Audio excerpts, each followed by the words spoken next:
Good after, oh no, it's good morning. Good morning, everyone. This is Candy Cooke. I am your presenter this morning, and I am presenting on HR for teams and brokerages.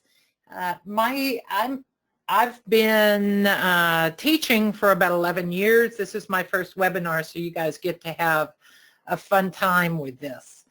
We're going to see how well I do with technology. I'm old. I just keep saying that. I'm old. I love what I do. I am very, very active within our realtor community. I'm based in Round Rock, but I teach all over the state. And so I just recently taught teams in Houston, and I've taught it in several other of the larger cities. And I'm finding that a lot of people don't understand all the things that are going on with teams. We have to be aware of this, and we have to follow the rules because TREC is looking at us, and Texas Realtors may be watching us a little bit also.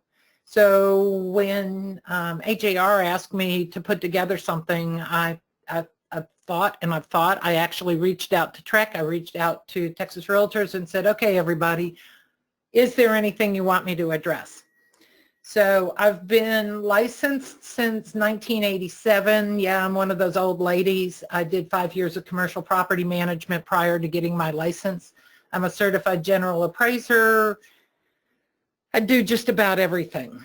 And I've found that one of the big things is I really am thrilled about being able to bring good information to everybody who's licensed. So let's go, let's see if I can get to the next page. Let's see if that'll go. Oh, good. So there we go. So here's my contact information. I was just speaking with somebody from HAR, and she said, I don't know if you want to share your contact information. Absolutely. I don't get to answer the phone very often because I teach full time. You can find me teaching anywhere around the state. But my big thing is that at the end of the day, I'm very worn out from teaching, so I don't want to answer the phone. So when people call me, I'm kind of like, don't call me. Let me do it this way. Let me just, let me text. You can text me. You can email me. You can find me on Facebook. The big thing is that I tried to figure out how I could reach out to everybody and give people information as I walk down through my courses.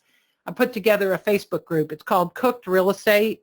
You just go in if you want to. If you're not a member and you'd like to test it out, go in, ask to join, and somewhere in the information that you provide, do me a favor and just say webinar. I'll get you in right away. It's about 8,800 people in this group. You have to be polite. You can't rant. You can't advertise. But if you look in the files section, you'll find that there are about 130 files that I've added in. Some of them I'll refer to today. I'll talk about things. And I say, rather than me trying to email everybody, I just tell you to go check it out on Cooked Real Estate. It's just a platform where we can communicate. One of the warnings that I give to everybody whoever joins is understand that there are people from TREC in there. There are people from Texas Realtors. NAR people are in there.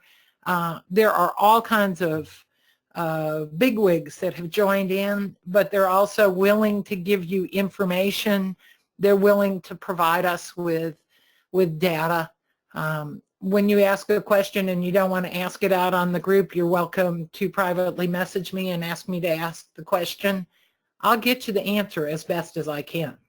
So here's my contact information. I believe Marilyn's going to share the PowerPoint slides with you after this is over, so you'll have that information again.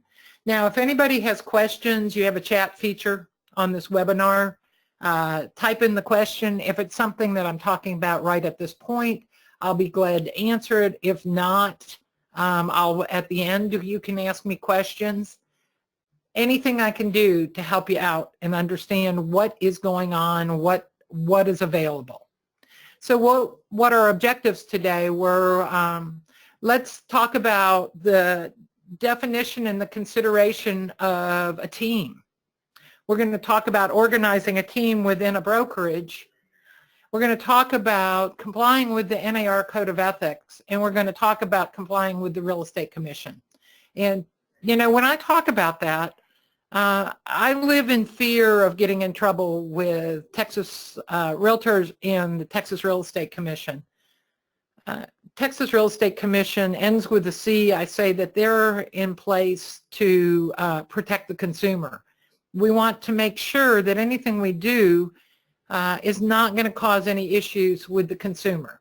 Okay? So the first thing we're going to talk about is the definition of a team. And I truly get to laughing about this. When I've been at the national meetings, we were talking about these teams classes that the Real Estate Business Institute offer and HAR's offered. They say a team name, and it means a name used by a group of one or more license holders. I really don't know how we get a team or group with just one person. However, that's the definition that has come out from TREC. It says name used by a group of one or more license holders sponsored by or associated with the same broker that performs real estate activities under an exclusive collective name other than the broker's license name or assumed business name. So when we start working on this, we have to come up with a name that we're going to call our group. We want to make sure that they have that they've picked up a name that will be acceptable, that people will recognize as a business entity, but understand that it works under the umbrella of another business entity. So we have to define that team. Now we know it's one or more people, okay? And one of the things that I point out in this definition is it's one or more license holders. Now, a team could be 2 agents and a support staff, or 1 agent and 2 support staff. All of a sudden, now we're into a team. We only have 1 license holder in there. That's how this definition works. Okay. So the next thing is we need to be very careful. Some of us may be brokers. Some of us may be agents considering doing a team. When we work on this, we need to make sure that the license holders who work on a team are treated as independent contractors and not as employees.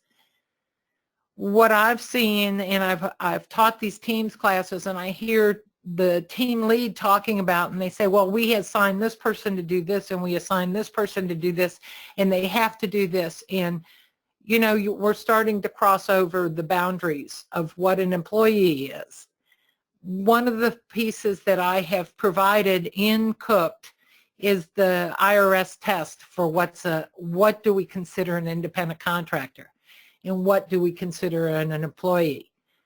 It's a fine line, and I can tell you historically that the IRS actually came after the appraisers based on whether the appraisers who worked in an office were actually employees or independent contractors, and the appraisers lost. Pretty scary thing. I actually had friends who lost their business because they couldn't afford to pay the back taxes. Okay, so we want to make sure that we do not cross over that fine line between employees and independent contractors. The next thing we're going to talk about is we've got to organize that team. So many times when I start talking to people, I say, okay, who's responsible for who? Okay, we want to make sure that if I'm talking to, as a broker, I'm a broker, as a broker, and I'm talking to members who want to be a team, I have to make sure that they understand that, yeah, they're in charge of their team, but they still must comply with what my policies and procedures say as a broker.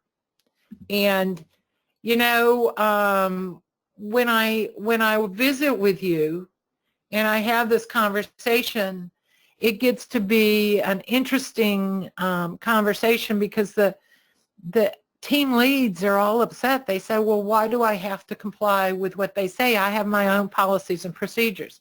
So I'm going to go back to this first statement, and this is actually taken from 535.2 of the TREC rules. This is actually the thing that says, this is broker responsibility under the TREC guidelines. It says a broker is required to notify a sponsored sales agent in writing of the scope of the sales agent's authorized activities under the Act.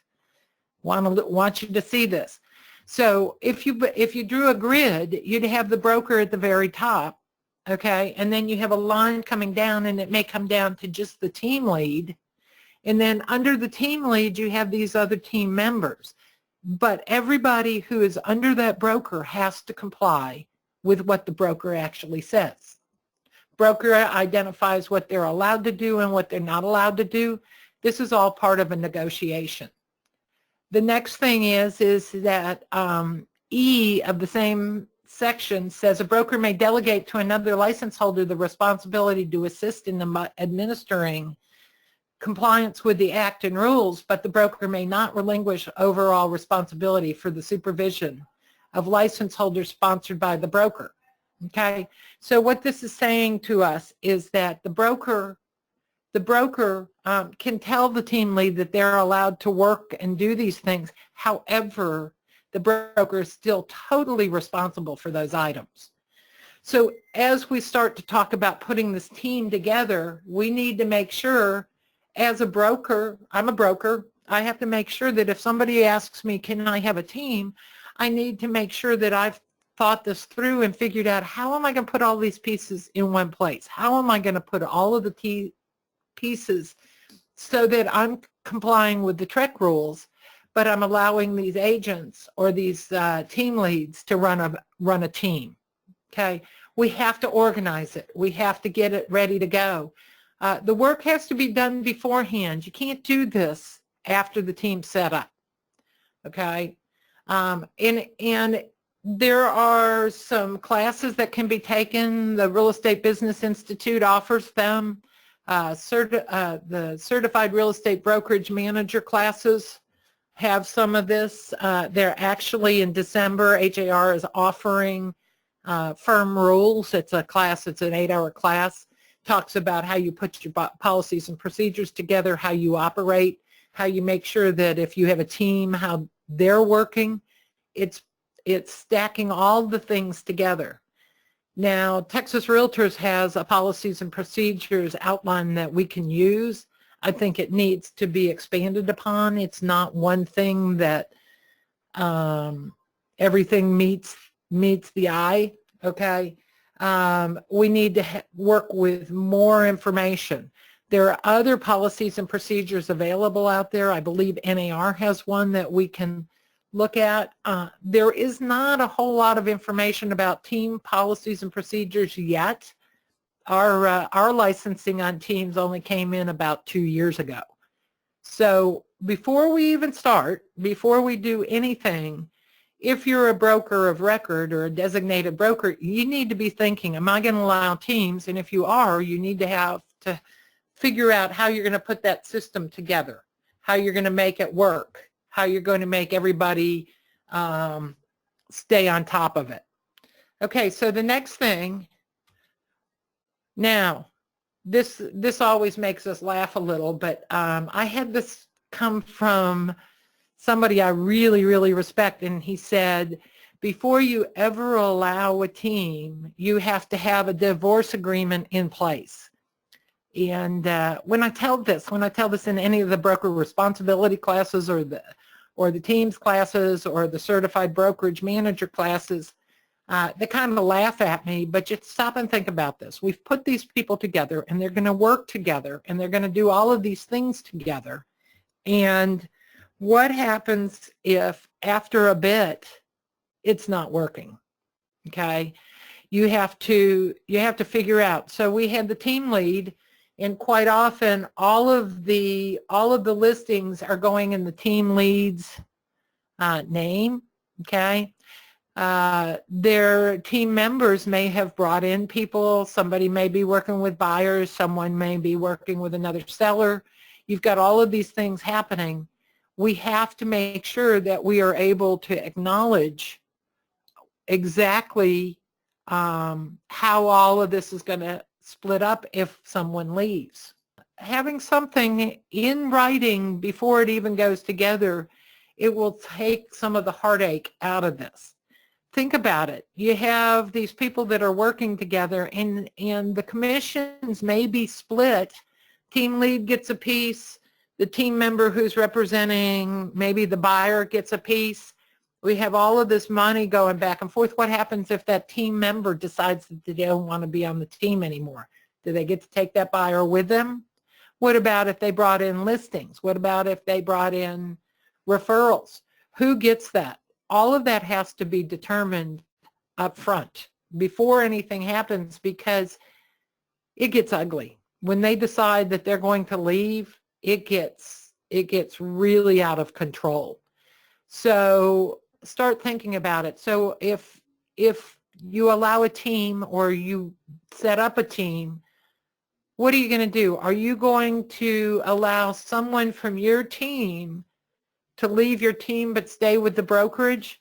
And I had a team lead say to me one day, she said, no, I'm not going to let that happen. I said, well, just out of curiosity, have you asked your broker what they think? And she goes, no, why would I have to do it? It's my team. Well, actually, let's go back to that 535.2, where we said that the broker's in charge of everything. Okay. Is the team allowed to recruit members from the main pool of agents at the brokerage? You know, that's something that has to be determined up front. So that divorce agreement, what's going to happen when that person leaves? Do they go out? Do they have to go get another brokerage? Do they just stay with the same brokerage? What's going to happen? So that divorce agreement is one of the big things that you really have to put together. Okay? So so here's one of the things, one of the considerations when we're organizing this team. Who works for who or whom, okay? Licensed or unlicensed assistant. We've got transaction coordinators. We have all marketing people. We have all of these things. So again, that team lead says to me, oh, they're my employees, or they're my independent contractors. I'm in control of them. Actually, there's been research, and they've come back and said, actually, it may need to be the broker of record who makes that decision. And you know, that's where the team lead crosses their arms, sits back, and gets ready to fight. Stop and think about it this way. We're going back to that broker at the top. We have the agent, the team lead underneath. We have the agents underneath. We have this person who's doing work, and they're doing work for the team, but team belongs to the broker. I'm going to just keep going back to that piece. Team belongs to the broker.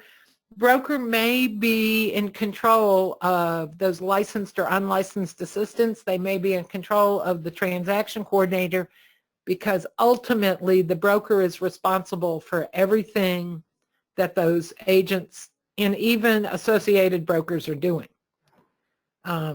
This should be defined. You have an independent contractor agreement between the broker and the agents. Now we may have another independent contractor agreement that comes in underneath on the teams. It's a team agreement. It's not actually an independent contractor agreement. It should define who those different people are reporting to and who is liable for their actions. So what happens if you have an unlicensed assistant who takes it upon themselves to go do something that really requires that they have a license. Again, it goes back to the broker of record who is responsible for that.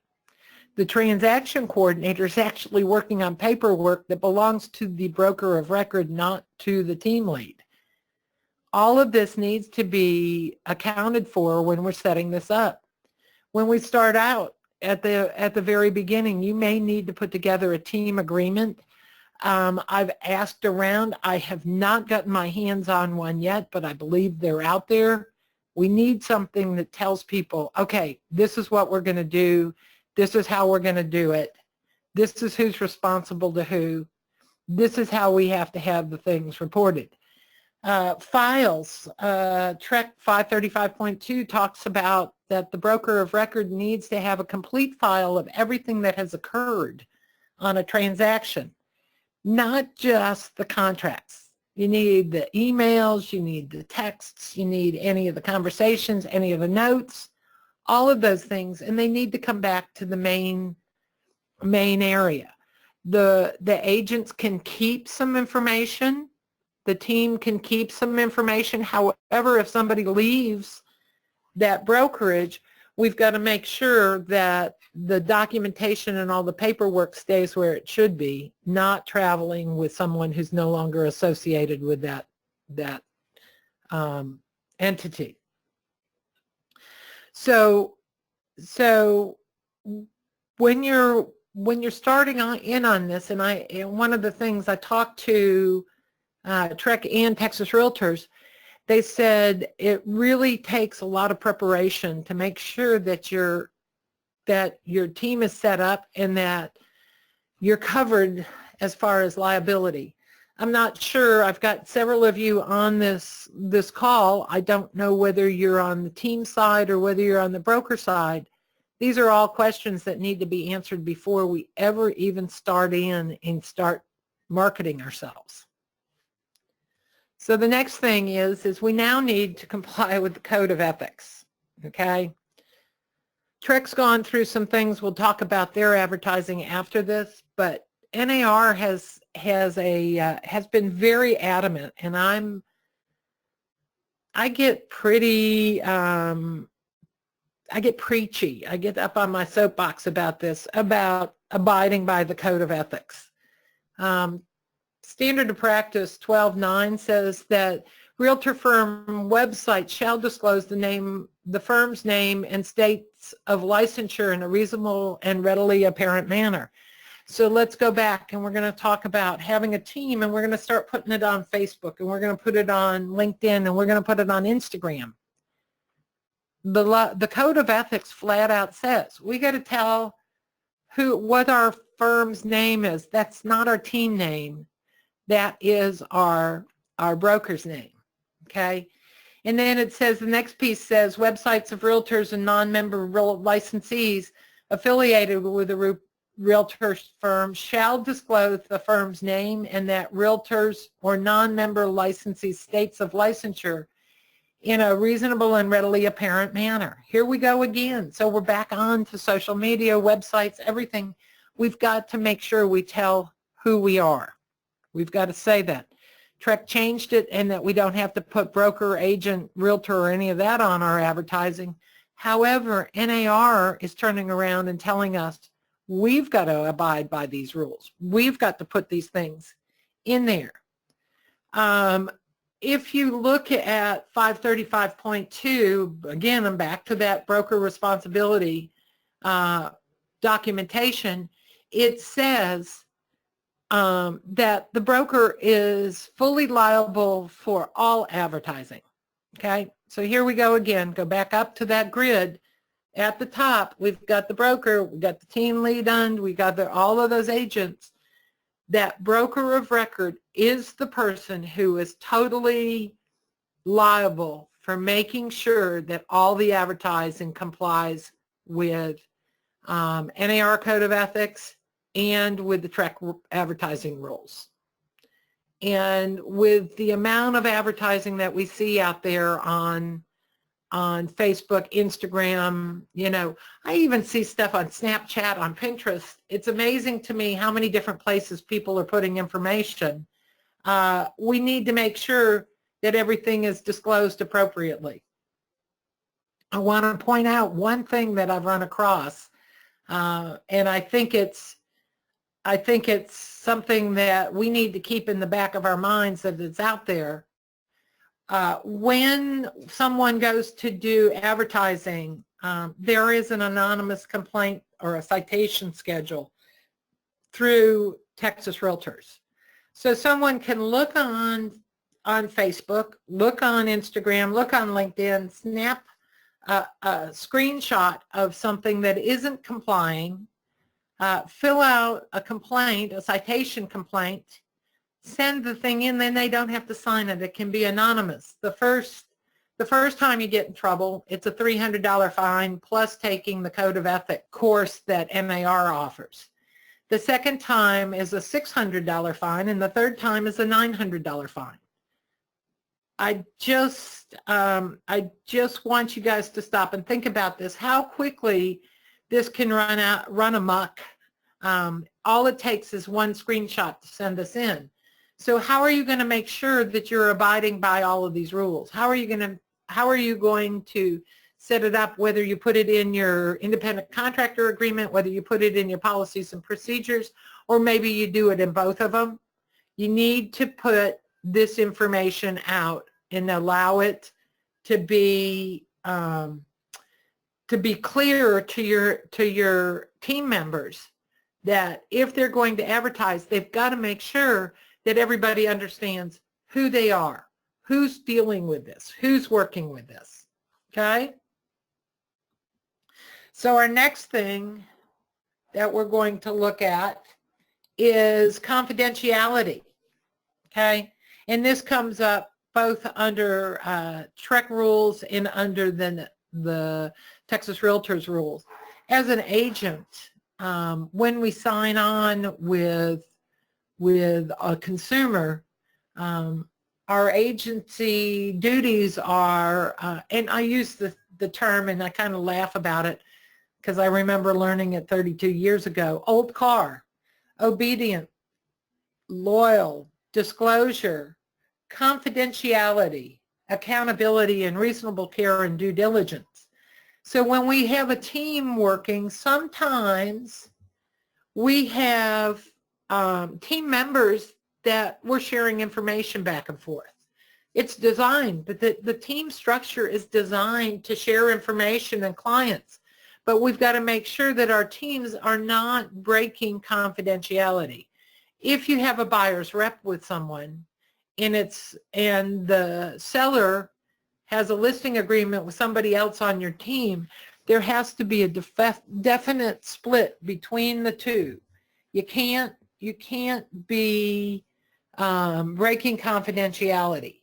I sat in a GRI class and I was sitting there, I was teaching it, and had this woman lean forward and say, you know, I'm a little concerned about confidentiality. And I said, what's up? And she said, well, we're doing intermediary with appointments. My team lead has the listing and I have the buyers. And I said, okay, everybody get a signed agreement? She said, yes. She said, should I be concerned while I'm here in this class, my team lead went into my files and looked at my buyer's files and looked over what was going on. I almost fell over. I was kind of trying to figure out what am I supposed to do with this. I said, call your broker, call the top broker. And she goes, well, I'm only supposed to communicate with my team lead. And I said, no, you got to call your broker on this. She calls her broker and the broker says, oh, I'm not concerned. She's been in the business 25 years. There's no problem with this. Well, in my eyes, we just had somebody just tromp right over the agency relationships that we have in this business.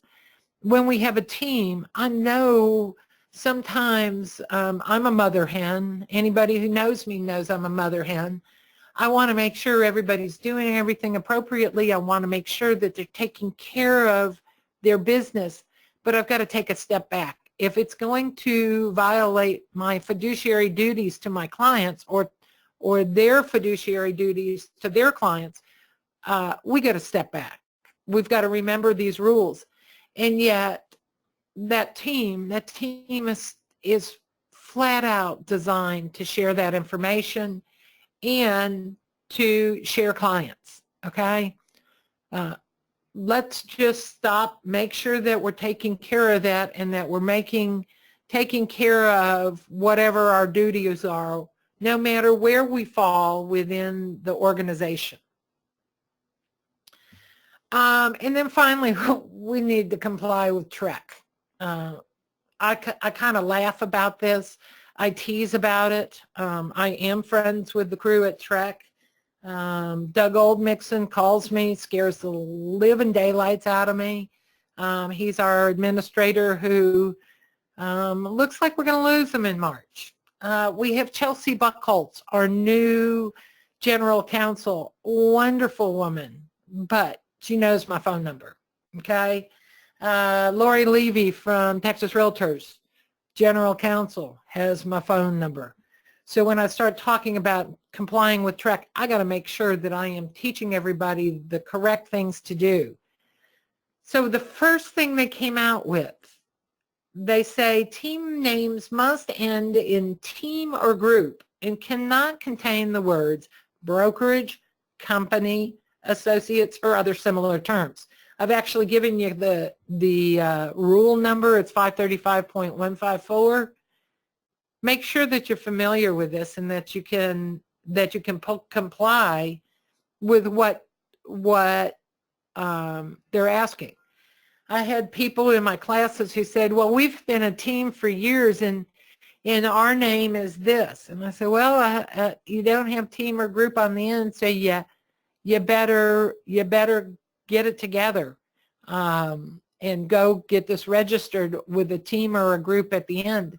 Had somebody who had team, and I'm just going to use my last name, Team Cooke, doesn't comply. It's got to be the Cooke team. It can't be Team Cooke, okay? TREC is really strict on this. I have been paying attention to the disciplinary actions. I don't know how many of you actually look at disciplinary actions on TREC. I'm a little OCD. I look at them once a week. I check every time to see what's going on and see what people are getting in trouble for. The registration of the name can get someone a fine. And typically what I'm seeing on the fines from TREC is about $500. We have to make sure that if we have a team operating under our brokerage, that it has its name, has it done appropriately, has group or team at the end, and go forward with it. One of the huge issues is to make sure that everybody understands that it is a team and it is not the brokerage. So many times I'll look at signs or look at advertising. It's hard to tell whether it's a brokerage or whether it's actually just a team working under another brokerage. We know the big ones, the franchises that have so many teams. There has to be something that still identifies that it's a team under another brokerage. So more TREC rules. So many people have come up with names and with DBAs and assumed names. You know, I became incorporated 26 years ago, and I have the name of my company is Real Property Counselors Incorporated, and I've gone by RPC Inc. for 26 years. Every time I went to try to register it, somebody else had it, and so I had to get a little creative. I actually, for a while, had a star in the middle or an asterisk between the RPC and the Inc. so that I could register my assumed name. You know, you put them together. You have to register it record it in your county or whatever county you're going to work in.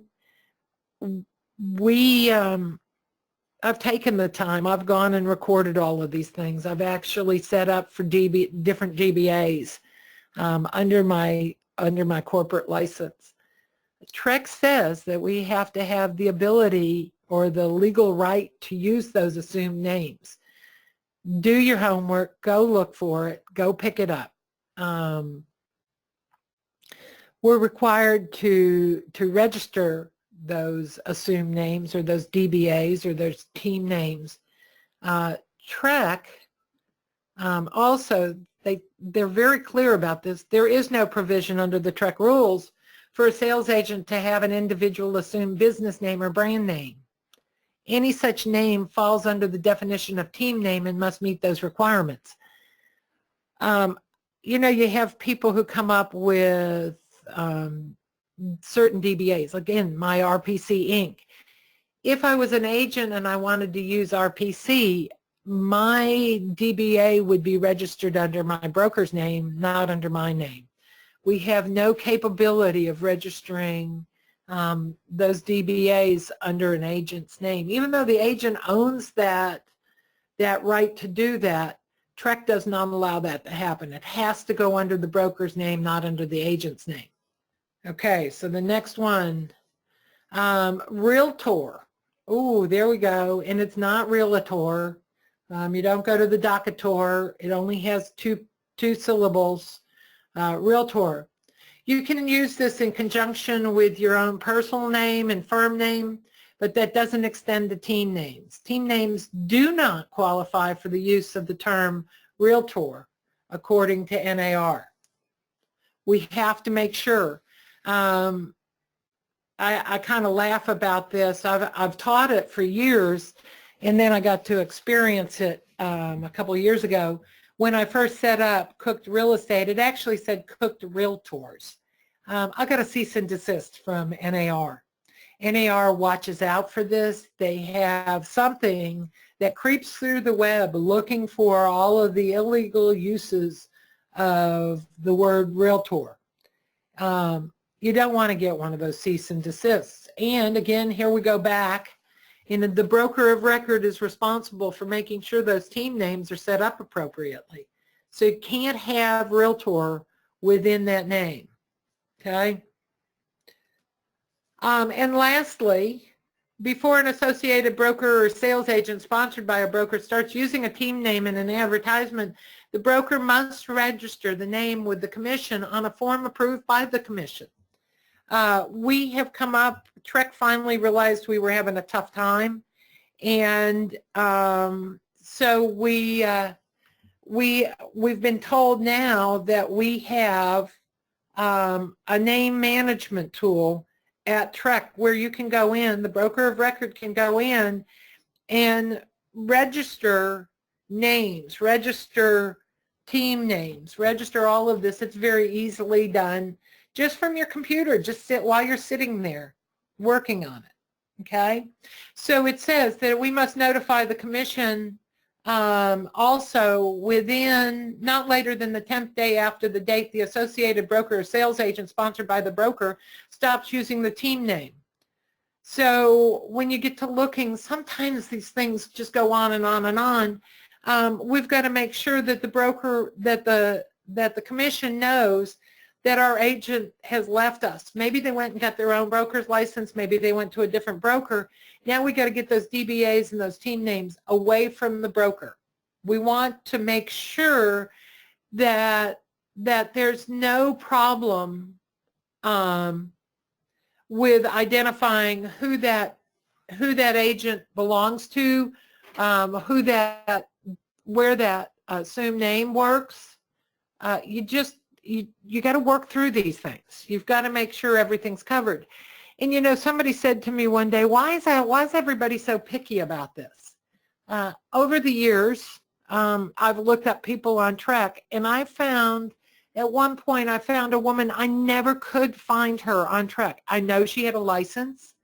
I didn't know her license number, and she laughed, and she says, I'm not going to tell you. You got to figure out who I am. I spent off and on hours trying to find her. I never could find her. So a couple of years ago, the legislature turned around and said, hey, you know what? It's getting kind of hard. The consumers are out there floating around trying to do all of this work, trying to take care of these things, and they can't find who they're supposed to talk to. And this is when we changed how our IABS is filled out, how our marketing is done, all of these things. the legislature really wanted to make sure that if a consumer had an issue, that they knew what the steps were of who they could contact, whether they contact the manager or the team lead, whether they contact the broker, whether they go, who they go to.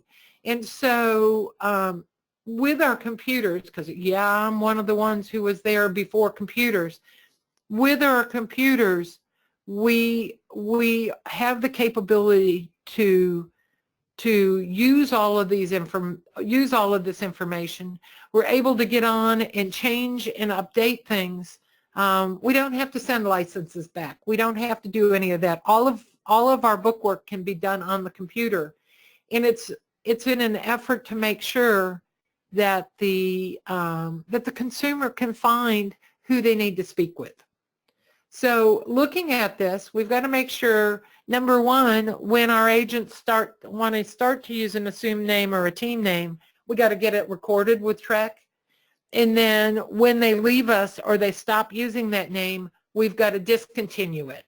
And, you know, some of you may be sitting there going, uh-oh, I haven't ever done that. Maybe I need to look at that. Maybe I need to try to figure out how to take care of that. This webinar was just set up to give us some ideas of those things that we really need to concentrate on, those pieces that that come forward, some of those things that can reach out and bite us sometimes. So, and you know, the moral of the story is you got to have all that paperwork and organization in place before beginning a team. Again, let's go back to it. We need to have we need to set up the chain of command, how it's going to work. We've got to make sure that we have policies and procedures in place that we're able to use, that we can define exactly who's who and what's what and how it has to be done. We need to have that divorce agreement in place before we let them start working, because they're all buddy-buddy in the beginning, but boy, they fall apart very quickly.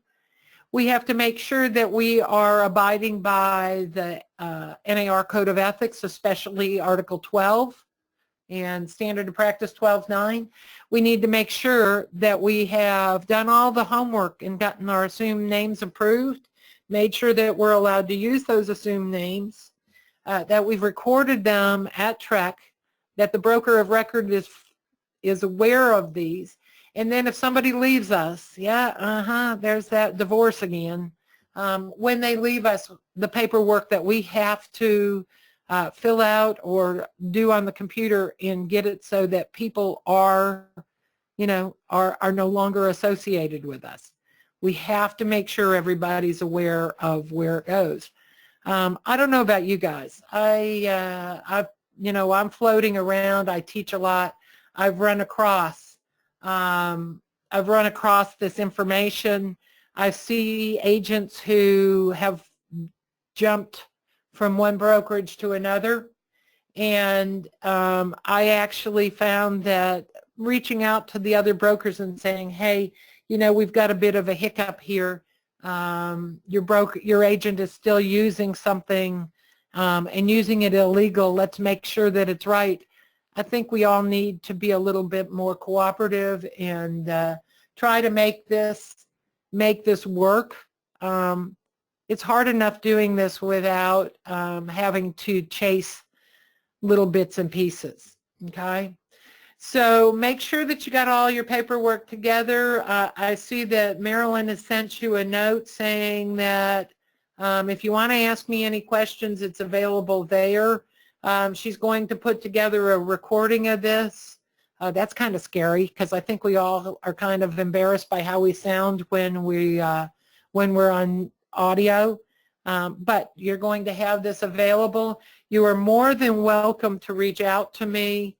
I want to make sure that everybody has the ability to get all the information they possibly can. I had some links to some articles that TREC sent over. If you'd like them, I'll put the articles into Cooke so that you can pull them down. I'll group them together as articles about teams. This went a whole lot easier and a whole lot smoother than I thought it was going to. I appreciate everybody who joined us. I hope that you were able to get good information this morning. I really appreciate all that everybody's doing to try to stay compliant. And if you need me, reach out to me. Thank you very much. I appreciate your time here. And thank you, Candy. You did a great job, and you're going to sound just fine recorded. So we'll go ahead and end the webinar. Thank you again, Candy. Great job. And thank you all for attending. Bye-bye.